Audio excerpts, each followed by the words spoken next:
Hello students, welcome to my educational channel. आज के video में मैं क्लास 12 के मैथ्स का फंक्शन शुरू करने जा रहा हूं और आज का लेक्चर फंक्शंस का लेक्चर नंबर 1 होगा। तो आइए आज का लेक्चर स्टार्ट करते हैं।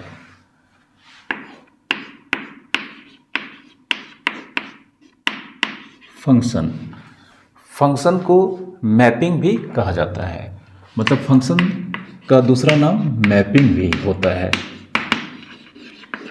अब फंक्शन क्या होता है? तो फंक्शन भी एक पर्टिकुलर टाइप ऑफ रिलेशन होता है। थोड़ा सा इसमें डिफरेंस होता है, यानी कि फंक्शन अगर है, कोई भी फंक्शन है तो वह एक रिलेशन भी होगा। तो फंक्शन हमेशा एक सेट से दूसरे सेट में होता है। जिस तरह से रिलेशन हमेशा एक सेट से दूसरे सेट में होता है, चूंकि फंक्शन भी रिलेशन होता है तो फंक्शन भी एक सेट से दूसरे सेट में होता है। कोई भी फंक्शन हमेशा एक सेट से दूसरे सेट में होगा। जैसे यहाँ पर हम एक एग्जांपल लेते हैं, मान लेते हैं ए एक सेट है जिसके इनसाइड एलिमेंट है 1 2 3 4 5 और एक दूसरा सेट है बी, इसके इनसाइड अगर हम मान लेते हैं एलिमेंट है 9 8 10 0।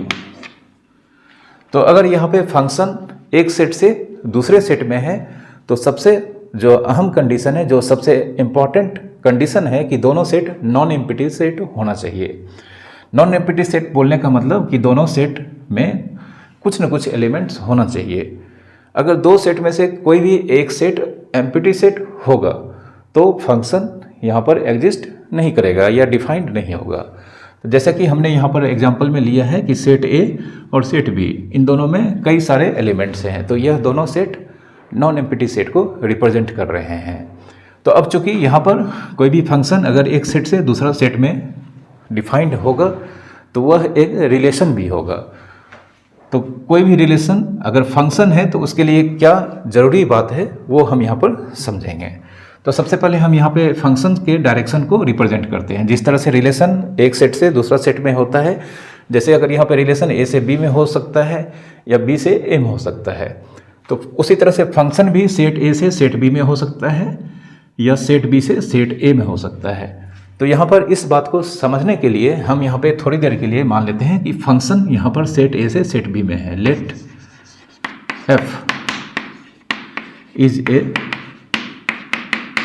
Function from A to B. ठीक है, एक बात आपको याद रखना है कि फंक्शन जिस तरह रिलेशन का नाम हमेशा कैपिटल लेटर से रिप्रेजेंट किया जाता है, उसी तरह से फंक्शंस के नेम को हमेशा इंग्लिश के स्मॉल लेटर से रिप्रेजेंट किया जाता है। एफ हो सकता है, जी एच कुछ भी हो सकता है, बट वो स्मॉल लेटर होना चाहिए। तो हमने यहाँ एक फंक्शन जिसका नाम एफ है, वो सेट ए से सेट बी में इसका डायरेक्शन को रिप्रेजेंट कर रहा है। तो जानते हैं ये रिलेशन तो होगा ही। अब उस रिलेशन में दो ऐसा खास बात होगा जिसके कारण से वह फंक्शन में कन्वर्ट हो जाएगा। तो वो क्या बात है, इसे हम डायग्राम से समझेंगे। यह सेट ए है और यह सेट बी है। सेट ए के इनसाइड एलिमेंट है 1 2 3 4 5 और सेट बी के इनसाइड एलिमेंट है 9 8 10 0 और यहाँ पे फंक्शन का डायरेक्शन सेट ए से सेट बी में है। तो इस डायरेक्शन को यहाँ पे डायग्राम में रिप्रेजेंट करने के लिए मैंने यहाँ से ए से एक एरो बी की तरफ ले गया है, मतलब लिया हूँ, और इसके ऊपर मैंने फंक्शन का नाम लिख दिया है। अब फंक्शन होने के लिए, सेट ए से सेट बी में फंक्शन होने के लिए सबसे पहला कंडीशन है कि सेट ए का एवरी एलिमेंट बी के एलिमेंट से रिलेटेड होना चाहिए। ठीक है, सेट ए का एवरी एलिमेंट सेट बी के एलिमेंट से रिलेटेड होना चाहिए। और दूसरा कंडीशन भी सेट ए के एलिमेंट पर ही है कि सेट ए का कोई भी एलिमेंट सेट बी के एक से अधिक एलिमेंट से रिलेटेड नहीं होना चाहिए। तो सबसे पहले हम यहाँ पे एक एग्जांपल में यहाँ पे सेट ए के एलिमेंट को रिलेट कर देते हैं सेट बी के एलिमेंट से।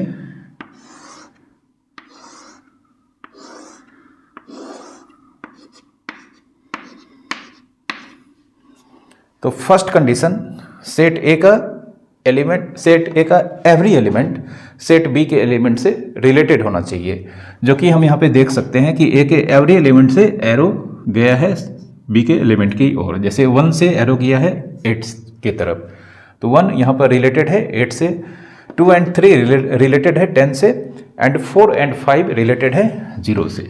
ये पहला कंडीशन हो गया, first condition. Every element of A must be related to elements of B.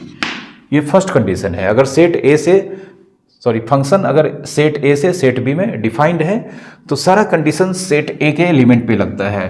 तो पहला कंडीशन भी सेट ए के एलिमेंट पे लगता है और दूसरा कंडीशन भी सेट बी के एलिमेंट पे लगता है।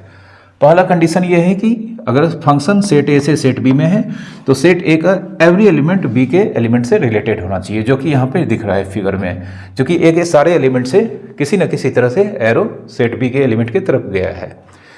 दूसरा कंडीशन यह है कि सेट ए का कोई भी एलिमेंट बी के एक से अधिक एलिमेंट से रिलेटेड नहीं होना चाहिए। Means no any element of A is related to more than one element of B. No any element of set A is related to more than one element of B. ठीक है, इसको हम यहाँ पे समझा देते हैं। जैसे सेट ए का एलिमेंट 1 सेट बी के एलिमेंट 8 से रिलेटेड है, सिर्फ 8 से, किसी दूसरे एलिमेंट से रिलेटेड नहीं है। उसी तरह से सेट ए का एलिमेंट 2 सेट बी के सिर्फ 10 से रिलेटेड है, चूंकि 2 से एरो गया है 10 की तरफ और यहाँ से किसी भी एलिमेंट की तरफ एरो नहीं गया है, तो 2 भी सिर्फ बी के एक एलिमेंट से रिलेटेड है। उसी तरह से सेट ए का एलिमेंट 3 बी के सिर्फ 10 से रिलेटेड है, 4 भी सिर्फ 0 से रिलेटेड है और 5 भी सिर्फ 0 से रिलेटेड है। तो यहाँ पर यह जो रिलेशन हमने दिखाया है फिगर में, उसमें यह रिलेशन इन दोनों कंडीशंस को फुलफिल कर पा रहा है। तो यह रिलेशन एक फंक्शंस को रिप्रेजेंट कर रहा है। ठीक है, तो रिलेशन तो यहाँ पे सेट ए का एलिमेंट सेट बी के एलिमेंट से कनेक्टेड होगा, तो वह रिलेशन होने के लिए मात्र एक कंडीशन है। बट फंक्शन ए से बी में होने के लिए 2 कंडीशन है। दोनों कंडीशन एक समय पे एक साथ होना चाहिए, कोई एक कंडीशन होने से यह फंक्शन नहीं होगा। सेट ए का एवरी एलिमेंट सेट बी के एलिमेंट से रिलेटेड होना चाहिए, एंड दूसरा कंडीशन सेट ए का कोई भी एलिमेंट सेट बी के एक से अधिक एलिमेंट से रिलेटेड नहीं होना चाहिए।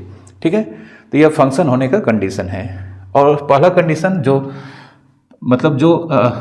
फंडामेंटल कंडीशन है, जो कि दोनों सेट नॉन एम्प्टी सेट होना चाहिए।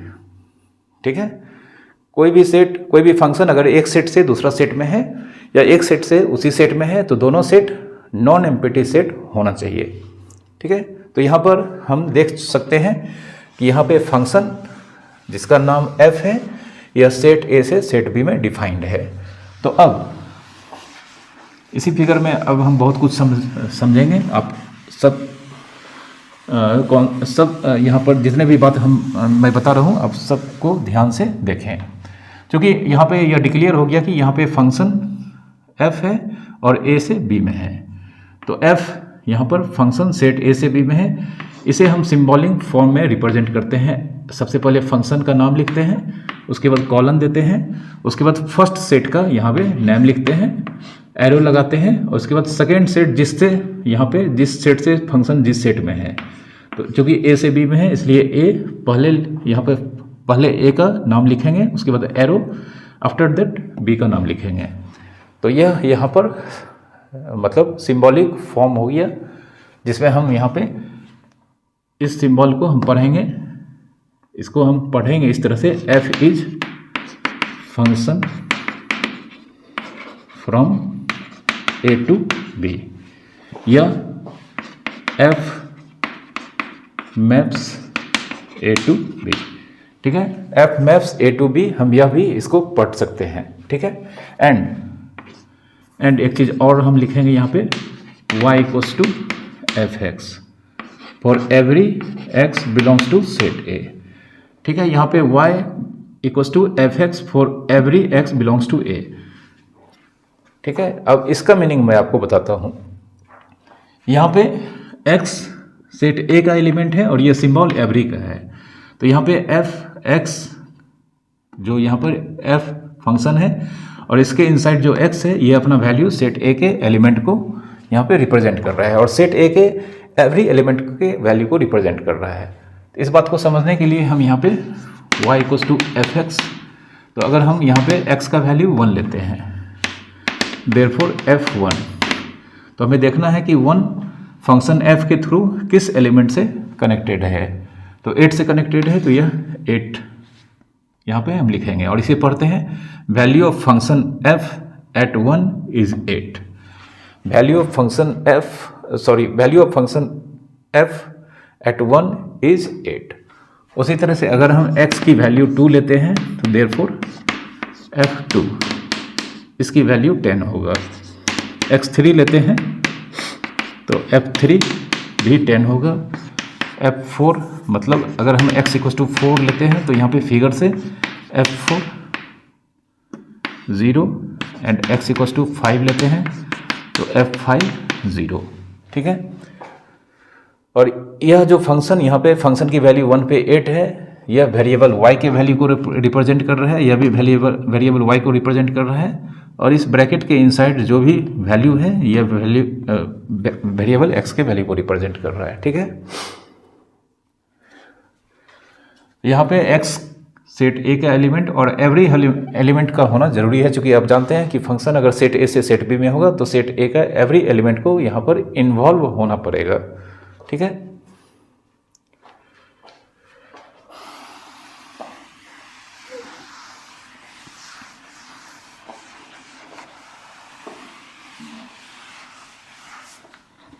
अब हम यहाँ पर कुछ एग्जांपल, जैसे एक क्वेश्चन है f maps n to w and y equals to f x equals to x square plus 2। ठीक है, फंक्शन का नाम यहाँ पर f है और यह नेचुरल नंबर से होल नंबर में है, मतलब इसे हम पढ़ेंगे f is function from natural number to whole number, या f maps n to natural number to whole number and y equals to f x. इस कंडीशन में यहाँ पे फंक्शन का वैल्यू x पर निकालने के लिए हमें यहाँ पर एक रूल दिया गया है, एक यहाँ पे एक्सप्रेशन दिया गया है। तो हम यहाँ पर कुछ वैल्यू को निकालते हैं। जैसे अगर हम जानते हैं x equals to 1 belongs to n है, तो therefore y equals to f1, तो y इक्वल्स टू मतलब अगर x का वैल्यू 1 होगा जो कि नेचुरल नंबर में बिलोंग करता है, तो इस कंडीशन में कॉरस्पॉन्डिंग y का वैल्यू यहाँ पर एफ एक्स को हम रिप्लेस कर देंगे 1 से, और यहाँ पर एक्स स्क्वायर प्लस 2 में भी x के प्लेस पे हम 1 रखेंगे, 1 स्क्वायर प्लस 2 जो कि 3 हो जाता है। उसी तरह से अगर हम x का वैल्यू 2 जो कि नेचुरल नंबर है, फिर से y का corresponding value f2 and 2 square plus 2 6 होगा।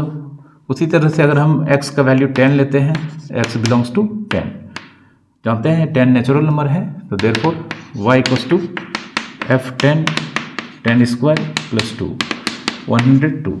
ठीक है, तो इस एक्सप्रेशन से हम नेचुरल नंबर के किसी भी एलिमेंट का पता कर सकते हैं कि वह होल नंबर के किस एलिमेंट से रिलेटेड है। जैसे यहाँ पे 1 जो कि नेचुरल नंबर में है वह होल नंबर के 3 से रिलेटेड है, या फंक्शन 1 का वैल्यू x इक्वल्स टू 1 पर 3 है, फंक्शन का 2 पर वैल्यू 6 है, या कह सकते हैं फंक्शन f के थ्रू 2 जो कि नेचुरल नंबर में है वह होल नंबर के 6 से रिलेटेड है। ठीक है, इस तरह से हम चूंकि जानते हैं नेचुरल नंबर में इन्फिनाइट एलिमेंट्स होते हैं, तो यहाँ पर हम सारे नंबर्स जो कि नेचुरल नंबर में है उसके वैल्यू को होल नंबर के किस वैल्यू से रिलेटेड है वो हम यहाँ पर डिटरमाइन कर सकते हैं। ठीक है,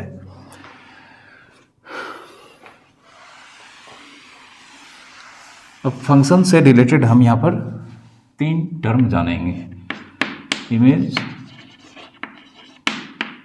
प्री इमेज,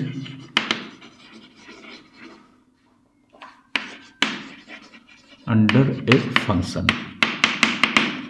किसी फंक्शन के under image and pre image, इसका क्या मीनिंग होता है। इसके लिए फिर से हम यहाँ पर एक डायग्राम लेते हैं फंक्शन का।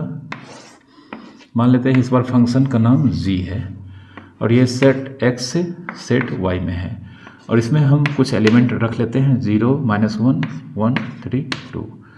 इसमें हम 7, 8, 1, 2 और हम इस तरह से इसको रिप्रेजेंट कर देते हैं। ठीक है, यहाँ पे हम कह सकते हैं ये g maps x to y। ठीक है, यहाँ पे फंक्शन का नेम g है और यह सेट x से सेट y में यहाँ पे दिखाया गया है। अब हमें इमेज और प्री इमेज को समझना है। तो हम जानते हैं यहाँ पर फिगर में हमें दिख रहा है कि फंक्शन g के थ्रू 0 का वैल्यू 7 है, यानी कि g 0 = 7। तो फंक्शन g का वैल्यू 0 पर 7 है। तो यहाँ पर हम 7 को, यह जो वैल्यू हमें मिल रहा है 7, इसे हम इमेज कहते हैं 0 का, यानी कि 7 is called image of 0 under function g। ठीक है, 7 को यहाँ पर इमेज कहा जाता है, क्योंकि यहाँ पे फंक्शन g का वैल्यू 0 पर 7 है, तो यहाँ 7 इमेज होगा 0 का। ठीक है, और उल्टा इसका रिवर्स 0 यहाँ पर प्री इमेज हो जाएगा 7 का, and 0 is pre image of 7 under the function g। ठीक है, यहाँ पर आप समझ सकते हैं, यहाँ पे 0 प्री इमेज हो जाएगा, मतलब जो वैल्यू मिल रहा है वह इमेज होगा और जिस पर वैल्यू मिल रहा है वो प्री इमेज हो जाएगा। ठीक है, तो इसमें हम यहाँ कह सकते हैं एक और, यहाँ पे g -1 7 है, तो -1 का भी इमेज 7 होगा। -1 का इमेज 7 है। उसी तरह से फिगर में 1 का इमेज 8 है, 3 का इमेज 1 है और 2 का इमेज 2 है। और इस साइड अगर हम पूछना चाहें कि 8 का प्री इमेज क्या है, 1 है, 2 का प्री इमेज क्या है, 2 है, 7 का प्री इमेज क्या है, 0 और -1 है। ठीक है, तो इमेज और प्री इमेज आपको समझ में आ चुका होगा।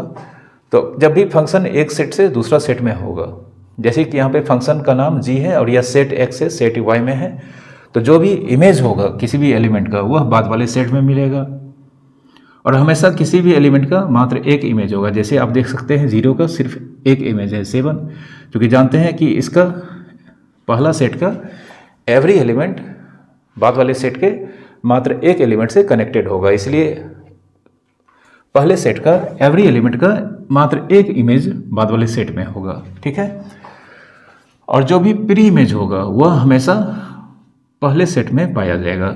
जैसे इस बाद वाले सेट के किसी भी एलिमेंट का प्री इमेज हमेशा पहले सेट में दिखेगा, और यहाँ पर किसी भी एलिमेंट का अगर प्री इमेज है तो वह एक भी हो सकता है, एक से ज़्यादा भी हो सकता है, एक भी हो सकता है और नहीं भी हो सकता है। जैसे हम इसमें मान लेते हैं यहाँ पे 80, यहाँ पे एक और नंबर हम इसके अंदर रख देते हैं 80, तो आप देख सकते हैं यह इसका कोई भी प्री इमेज नहीं है। ठीक है, कोई दिक्कत?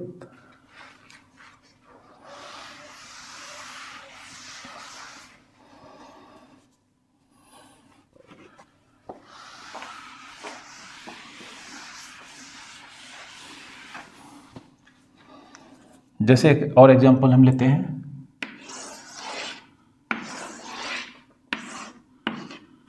Function x p q 0 -1 3 2 1 7 -1 5 4 3 2 1।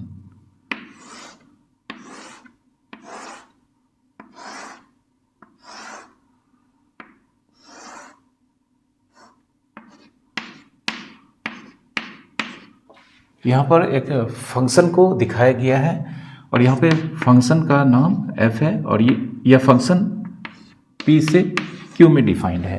ठीक है, तो हम जानते हैं कि जो भी इमेज होगा वह बाद वाले सेट q में मिलेगा और जो भी यहाँ पर प्री इमेज होगा वह पहला सेट P में मिलेगा। अब हम यहाँ पर देख सकते हैं कि 0 का, -1 का, 3 का इमेज 5 है।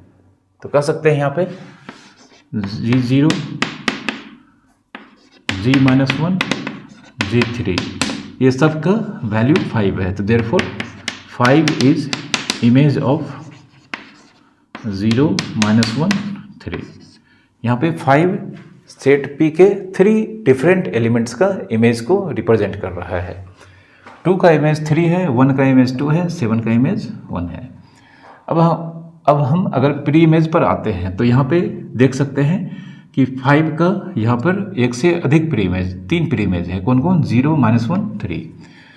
3, 2, 1 का एक एक प्री इमेज है, जबकि -1 और 4 का प्री इमेज यहाँ पर नहीं दिख रहा है, मतलब नहीं है, यहाँ पे एग्जिस्ट नहीं कर रहा है। ठीक है, तो आपको हमेशा याद रखना है कि अगर एक सेट से दूसरे सेट में फंक्शन है, मतलब अगर फर्स्ट सेट P से सेकेंड सेट Q में फंक्शन है, तो सेट P का एवरी एलिमेंट का ओनली 1 इमेज Q के अंदर मिलेगा, और सेट Q का एवरी एलिमेंट का प्री इमेज हो भी सकता है, एक से अधिक भी हो सकता है, एक भी हो सकता है, और कुछ का प्री इमेज नहीं भी हो सकता है। ठीक है, मतलब इधर के एवरी एलिमेंट का प्री इमेज होना ही पड़ेगा, सॉरी इधर के एवरी एलिमेंट का इमेज होना ही पड़ेगा, जबकि इधर के एलिमेंट का मतलब इधर के किसी एलिमेंट का एक प्री इमेज हो सकता है, एक से अधिक प्री इमेज हो सकता है, और किसी का प्री इमेज नहीं भी हो सकता है। ठीक है, इसे आपको याद रखना है।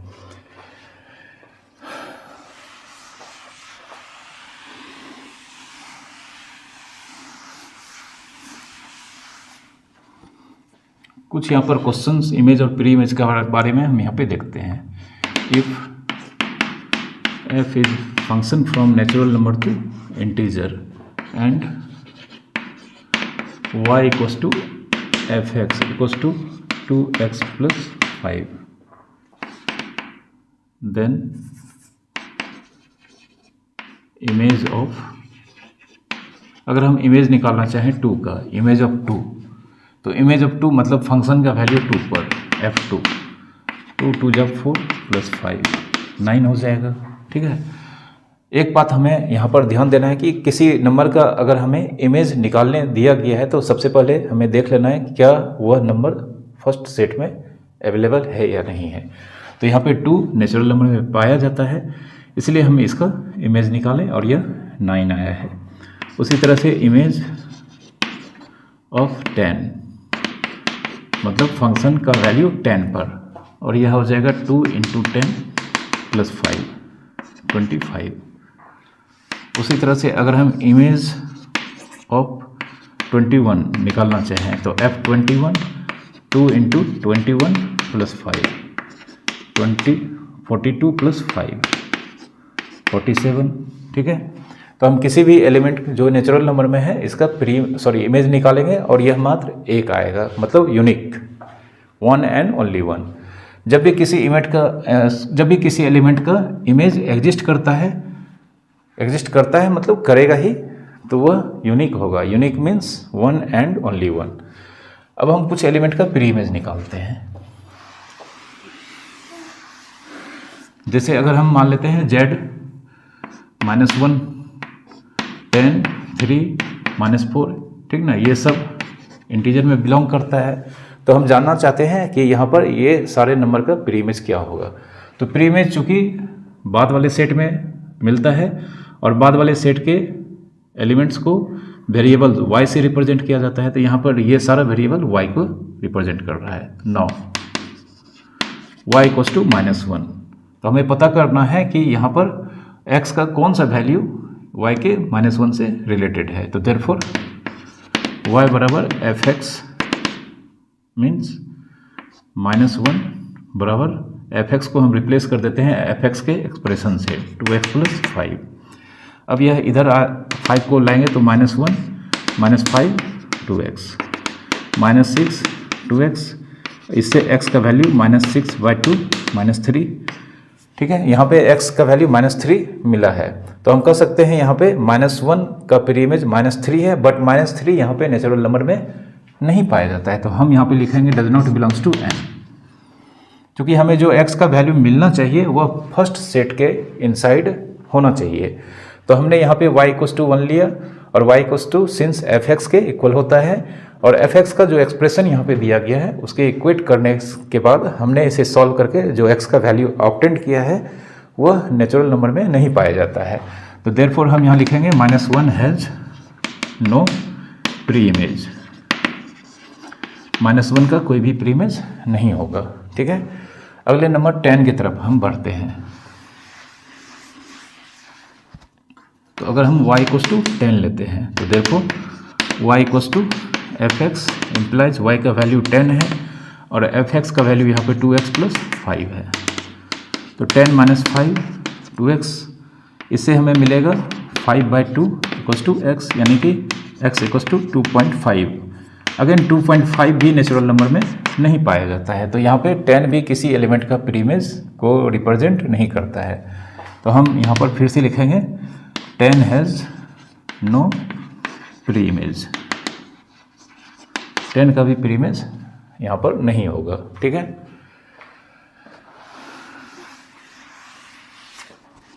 अब 10, 3 और -4 को खुद से चेक कर लें तो आपको पता चल जाएगा कि यहाँ पर इन दोनों का प्री इमेज एग्जिस्ट कर रहा है या नहीं कर रहा है। ठीक है, एक और नंबर हम यहाँ पे ले लेते हैं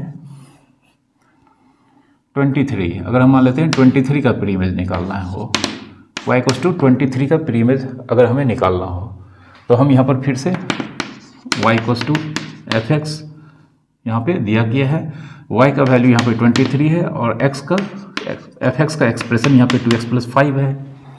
तो 23 माइनस 5 2x, 23 माइनस 5 18 2x के इक्वल होगा, और इससे x का वैल्यू 18/2 9 ये नेचुरल नंबर में होता है। तो यहाँ पे हमने जो x का वैल्यू फाइंड किया है 9, वो नेचुरल नंबर में बिलोंग करता है। तो यहाँ पर 23 का प्री इमेज 9 होगा। तो देयरफॉर हम यहाँ पे लिख सकते हैं 9 इज प्री इमेज ऑफ 23। ठीक है, इस तरह से हम प्री इमेज के वैल्यू को फाइंड करेंगे। एक और एग्जांपल हम यहाँ पर, अगला एग्जांपल जो डिफरेंट है इससे, उसे हम यहाँ पर लेने जा रहे हैं।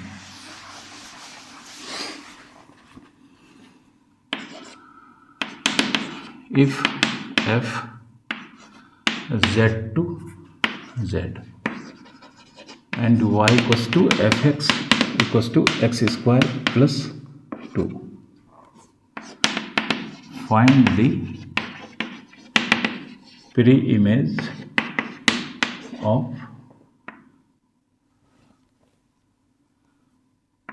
6 102 27 12। ठीक है, इन सारे नंबर का हमें प्री इमेज निकालना है। तो सबसे पहले हम 6 का प्री इमेज निकालते हैं। तो y equals to 6, y equals to 6 और 6 इक्वस टू किसके बराबर होगा, fx के इक्वल। तो देयरफॉर हम कह सकते हैं यहाँ पे 6 equals to x square plus 2। अब इस 2 को अगर हम इधर लाते हैं तो 6 minus 2 equals to x square. अब यहाँ पर यह 4 होगा, 4 equals to x square, therefore x equals to plus minus √4, x equals to plus minus 2। तो यहाँ पे x का हमने दो वैल्यू प्लस माइनस 2 निकाला है, और यह प्लस 2 एंड माइनस 2 यहाँ पर सेट इंटीजर के सेट में एग्जिस्ट करता है। तो यहाँ पे बिलोंग्स टू z, हम यहाँ पे इसे लिखेंगे therefore +2 and -2 are pre images of 6। ठीक है, यहाँ पे 6 के दो प्री इमेजेस हो गए, +2 एंड -2। क्योंकि हमने पढ़ा है कि किसी भी बाद वाले सेट के किसी एलिमेंट का प्री इमेज हो भी सकता है, नहीं भी हो सकता है, या एक से अधिक हो सकता है। तो यहाँ पे 6 का एक से अधिक प्री इमेज 2 एंड -2 यहाँ पर हमें मिला है। अब हम 110 का निकालते हैं।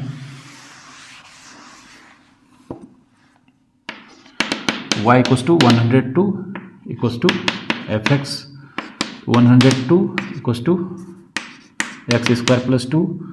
तो जब इस 2 को इधर लाएंगे तो हमारे पास 100 रिमेंस बचेगा, तो 100 इक्वल्स टू एक्स स्क्वायर, तो प्लस माइनस 100 का square root equals to x, therefore हमारे पास x का वैल्यू प्लस माइनस 10, जो फिर से यहाँ पर इंटीजर्स को रिप्रेजेंट कर रहा है। तो यहाँ पे प्लस 10 और माइनस 10 दोनों ही इंटीजर में बिलोंग्स करता है।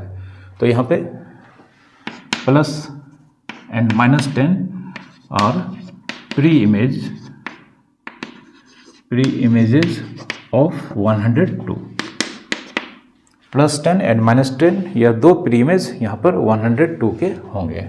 ठीक है, अब 27 को खुद से कर लेना, मैं यहाँ पे 12 को करता हूँ। तो y इक्वल्स टू 12 जो fx के वैल्यू को रिप्रेजेंट कर रहा है।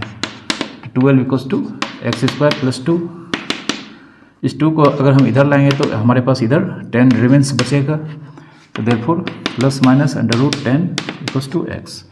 अब हम जानते हैं 10 का स्क्वायर रूट नहीं निकलता है, तो यह रूट 10 यहाँ पर इंटीजर्स को रिप्रेजेंट नहीं कर रहा है, तो therefore x equals to plus minus root 10 does not belongs to integer.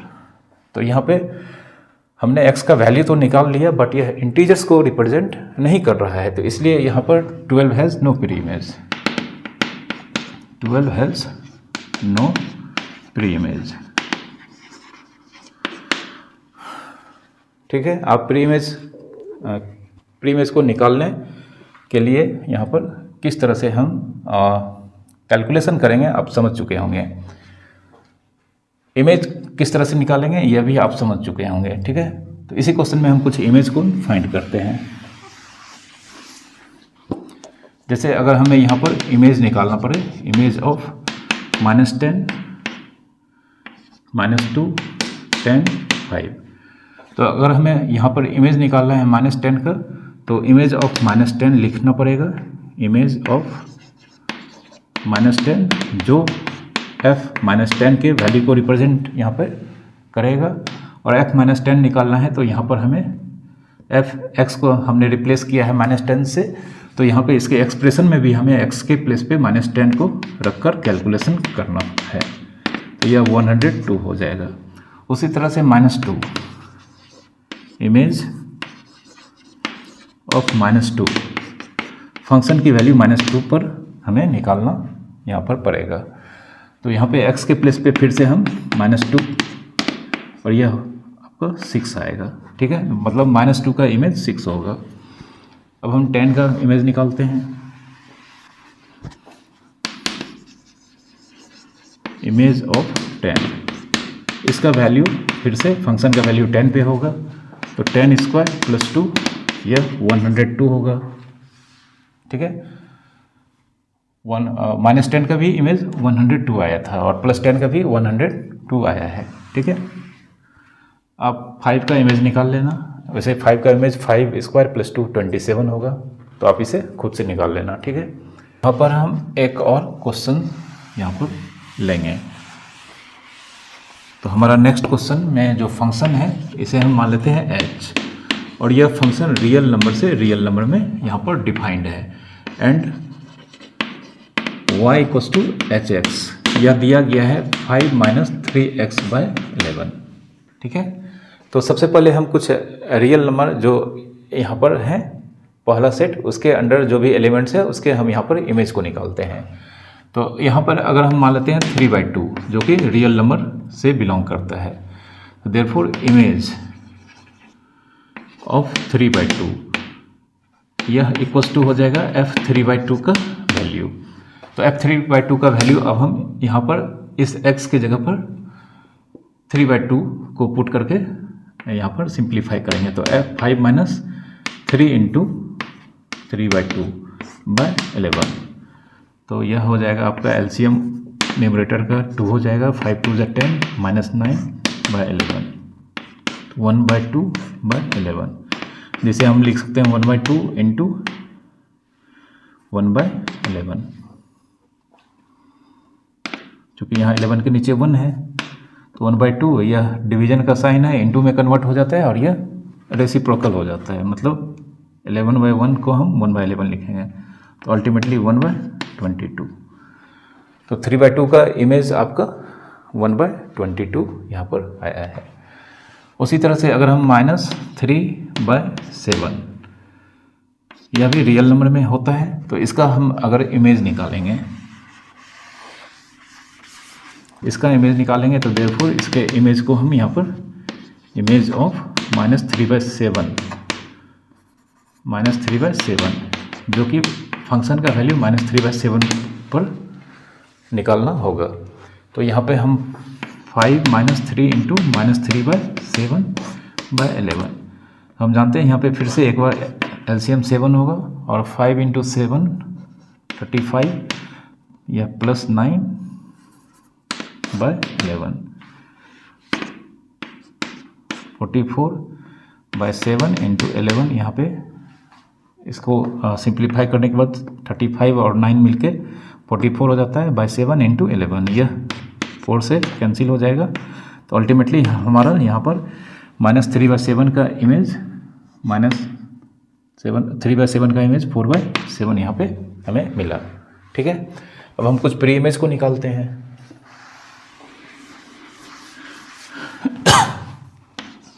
जैसे y = 5/3, इसका हमें प्री इमेज निकालना है। ठीक है, y = 5/3 का प्री इमेज किया है, तो y = 5/3 और y = वैल्यू होता है f(x) का।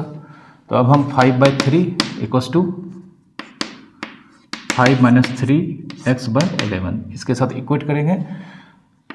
इसे सॉल्व करने पे हमें यहाँ पे क्रॉस मल्टीप्लिकेशन को परफॉर्म करना होगा। तो 5 × 11, 3 × 5 - 3x।